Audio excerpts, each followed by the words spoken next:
এখন আমরা যে বিষয়টি আলোচনা করব সেটি হচ্ছে বাইনোমিয়াল এক্সপেনশন বা দ্বিপদী বিস্তৃতি। এটা কী রকম? যে দুইটি পদ থেকে বা দুইটি টার্ম থেকে দুইয়ের অধিক পদে পরিণত যদি কোনো রাশি হয় বা এক্সপ্রেশন হয় সেটাকেই বলে বাইনোমিয়াল এক্সপেনশন বা দ্বিপদী বিস্তৃতি। আমি প্রথমে ইংরেজিতে বলি যে মোর দ্যান টু টার্মস, মানে একটা বাইনোমিয়াল থেকে, এই যে একটা বাইনোমিয়াল লিখলাম, একটা বাইনোমিয়াল থেকে, যেমন আমরা এইটা জানি একটা বাইনোমিয়াল, এটি স্কোয়ার আছে x square plus 2xy plus y square. তাহলে এইখানে দুইটা টার্ম ছিল, একটা টার্ম দুইটা টার্ম, দুইটা টার্ম থেকে 1 2 3। তাহলে দুইটি টার্ম থেকে দুইয়ের অধিক টার্মে পরিণত যদি কোনো বাইনোমিয়াল হয় তখনই বাইনোমিয়ালের এক্সপেনশন হয়। মানে দুইটি পদ থেকে দুইয়ের অধিক পদ যখন হবে কোনো বাইনোমিয়ালে বা দ্বিপদীতে, তখনই তাকে দ্বিপদী বিস্তৃতি বা বাইনোমিয়াল এক্সপেনশন বলে।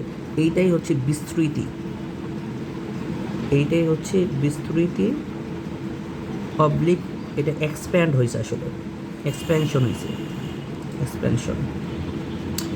একইভাবে এমনও হতে পারে যে x plus y cube is equal to x cube plus 3x square y plus 3xy square plus y cube.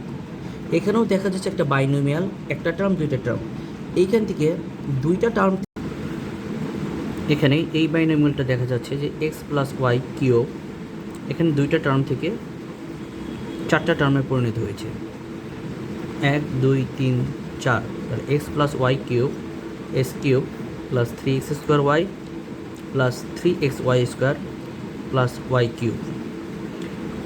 এই দুইটা পদ থেকে চারটা পদে পরিণত হচ্ছে, 1 2 3 4। অতএব আমরা বলতে পারি যে বাইনোমিয়াল এক্সপেনশন বা দ্বিপদী বিস্তৃতি বলতে দুইটি পদ থেকে দুইয়ের অধিক পদে যখন পরিণত হয় কোনো রাশি তখনই তাকে দ্বিপদী বিস্তৃতি বলবো। বা ইংরেজিতে যদি বলি একটা বাইনোমিয়াল মানে দুইটা টার্ম থেকে যখন মোর দ্যান টু টার্মস, এই টু টার্ম থেকে মোর দ্যান টু টার্মস, দুইটা টার্ম থেকে মোর দ্যান টু টার্মস যখন উৎপন্ন হবে বাইনোমিয়ালে পরিণত হবে, মানে এই বাইনোমিয়ালটা মোর দ্যান টু টার্মসে পরিণত হবে, তখনই হবে যে দ্বিপদী বিস্তৃতি।